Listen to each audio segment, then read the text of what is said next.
Bismillahirrahmanirrahim. Assalamualaikum semuanya. Sejarah asal-usul Dajjal dari lahir sampai sekarang. Dajjal ialah makhluk yang sangat besar, tinggi, bahkan saking tingginya ada yang mengatakan bahwa makhluk ini sampai menjulang ke langit. Mempunyai mata satu dan dalam keningnya ada tulisan kafir dengan menggunakan bahasa Arab dan akan muncul ketika hari kiamat. Diceritakan bahwa Dajjal lahir di sebuah keluarga penyembah patung sapi betina di zaman Selasa bin Nuh. Ia dilahirkan di daerah sekitar Palestina, di dekat daerah Sodom dan Gomorrah, umat kaum Lut. Dia diberi nama Dajjal yang berarti pembohong, di mana kelak di akhir zaman dia akan menyebarkan fitnah dan kebohongan, mengaku nabi, mengaku Tuhan dengan segala sihir dan tipu dayanya. Lalu seperti apa kisah lengkapnya? Simak video ini sampai selesai. Namun sebelum lanjut, jika kalian suka dengan konten-konten islami kami, mari dukung channel ini dengan cara klik like, subscribe, dan aktifkan lonceng notifikasinya ya, agar channel ini semakin eksis dalam men-sharekan kisah inspiratif islami lainnya dalam kemasan cerita bergambar. Ayah dan ibu Dajjal adalah penyembah berhala. Keduanya dilahirkan dari hasil perzinaan antara mahram atau saudara. Postur yang dimiliki ayah Dajjal adalah berbadan tinggi, gemuk, dan memiliki hidung seperti paruh burung. Sedangkan ibunya berbadan gemuk, kedua tangannya panjang, dan memiliki payudara yang besar. Mereka adalah keturunan Yahujah yang telah menikah selama 30 tahun tetapi belum dikaruniai seorang anak. Dahulu, mereka menyembah sebuah berhala patung sapi betina. Sebenarnya berhala itu bukan sekedar patung biasa, melainkan ia adalah syaitan durjana yang menyerupai dirinya seperti patung sapi betina itu. Mereka menyembelih binatang untuk dikorbankan kepada berhala-berhala itu, yang sebenarnya dipersembahkan kepada setan, beserta minum arak yang dihalurkan setiap hari. Pada suatu malam, kedua suami istri ini seolah-olah mendengar dari suara patung sapi yang mereka anggap sebagai Tuhan mereka. Kemudian patung tersebut memberitahukan kepada mereka bahwa sang patung telah meridhoi mereka dan akan memberikan mereka seorang anak. Mereka menyangka itu adalah sebagai tanda bahwa Tuhan mereka merestui apa yang mereka lakukan agar mereka diberi anak laki-laki.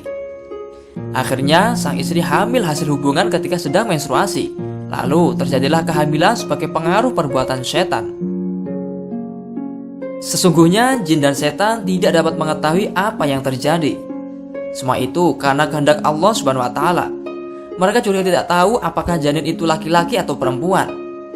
Namun, jin dan setan mengetahui keinginan sepasang suami istri itu yang menginginkan seorang anak laki-laki. Karena itu mereka memperdaya kedua manusia penyembah berhala itu seakan-akan mereka yang memberikan karunia anak dan meminta korban-korban sesembahan. Demikianlah yang diperbuat setan. Setelah berbulan-bulan mengandung, akhirnya perempuan itu pun melahirkan anak lelaki yang bernama Dajjal, yang selama ini mereka idam-idamkan selama 30 tahun. Tetapi sayang, anak yang baru lahir itu cacat kedua belah matanya sejak lahir. Yang anehnya lagi, bayi itu suka tidur malam dan siang, serta amat jarang bangun untuk menghisap air susu ibunya yang berbadan besar. Keanehan ini pun membuat orang tua Dajjal kesusahan dan menderita. Bahkan Rasulullah SAW bersabda bahwa anak itu sangat membahayakan kedua orang tuanya dan juga umat manusia. Karena anaknya sejak lahir diam saja dan tidak bergerak dan tidak menangis sebagaimana layaknya bayi pada umumnya. Maka karena itulah ibunya tidak dapat menyusuinya, sehingga ibunya terkena penyakit keracunan akibat tertahan air susunya, sehingga menyebabkan dia akhirnya meninggal dunia. Sang ayah pun juga merasa demikian. Adapun kesialan yang dibawa Dajjal bagi ayahnya ialah setelah kira-kira selama 4 tahun, Dajjal hanya diam dan tidur saja sejak kelahirannya. Pada suatu malam, ketika orang tuanya tidur, Dajjal bergerak merangkak, kemudian berdiri untuk berjalan dengan kedua kakinya.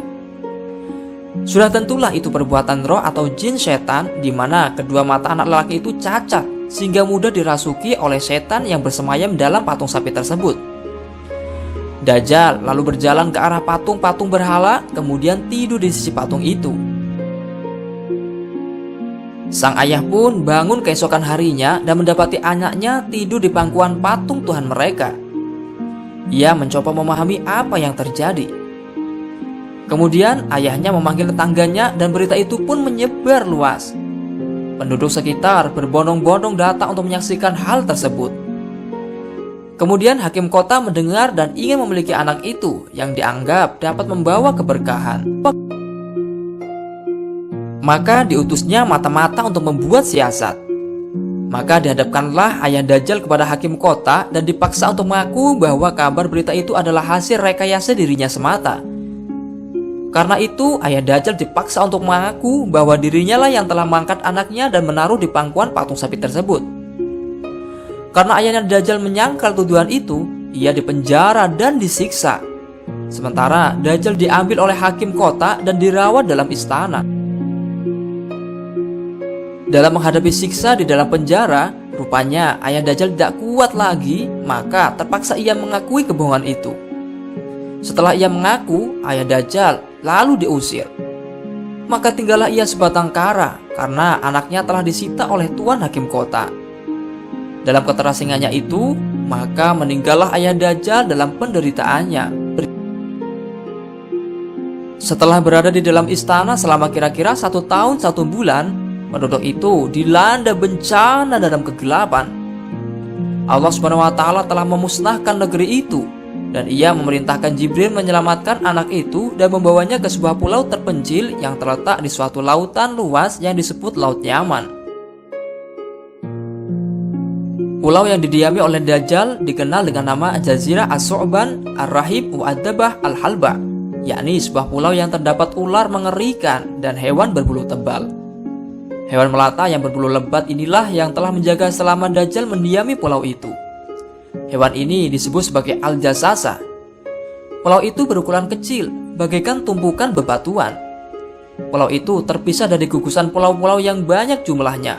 Dan Dajjal sepanjang hari, sepanjang tahun selalu tidur layaknya penghuni gua.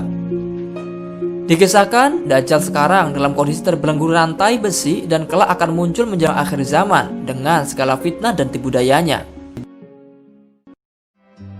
Rasulullah SAW pernah berpesan. Suatu hari Nabi Muhammad pernah menyampaikan pidato di hadapan para sahabatnya secara panjang mengenai Dajjal. Merujuk kitab Hayatus Sahabah Syekh Muhammad Yusuf Al-Khandalawi tahun 2019. Nabi Muhammad mengawali pidatonya dengan mengatakan bahwa setiap nabi yang diutus Allah pasti mengingatkan kaumnya terhadap Dajjal, termasuk dirinya sebagai nabi terakhir. Dajjal pasti akan muncul di tengah kalian, tegas sang nabi. Kata Nabi, dirinya akan menjadi pelindung bagi setiap muslim manakala Dajjal muncul pada zamannya. Namun jika Dajjal datang setelah Nabi wafat, maka setiap muslim menjadi pelindung atas dirinya sendiri, dan Allah akan menggantikan Nabi untuk melindungi umatnya. Nabi Muhammad juga mengingatkan agar umat muslim tetap memegang teguh keimanan dan keislamannya, tidak mengikuti apalagi meyakini apa yang disampaikan Dajjal, karena sungguhnya surga Dajjal adalah nerakanya Allah, dan nerakanya Dajjal adalah surganya Allah. Rasulullah SAW memberikan teladan kepada kita dengan selalu berdoa kepada Allah SWT dari fitnah Dajjal. Doa ini lebih sering diucapkan Rasulullah dalam tasyahud akhir menjelang salam, yaitu sebagai berikut: Allahumma inni a'udzubika min azabi jahannam wa min azabil qabri wa min fitnatil mahya wal mamas wa min syarri fitnatil masiihid dajjal. Yang artinya, ya Allah, sesungguhnya kami berlindung kepadamu dari siksa jahanam, dari fitnah kubur, dari fitnah kehidupan dan kematian, dan dari fitnah Masih ad-Dajjal. Hadis riwayat Muslim dari Anas dan Abu Hurairah.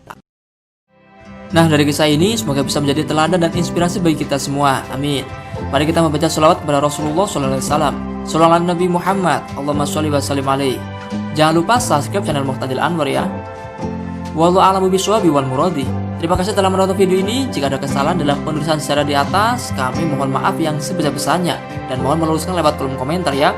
Jangan lupa tinggalkan jejak dengan cara klik like, subscribe, komen, dan share video ini sebanyak-banyaknya ya, agar channel ini bisa mencapai 1 juta subscriber dan semakin eksis dalam menyiarkan kebaikan. Amin. Saya Akharib, wallahul muwaffiq ila aqwamit thoriq. Wassalamualaikum warahmatullahi wabarakatuh.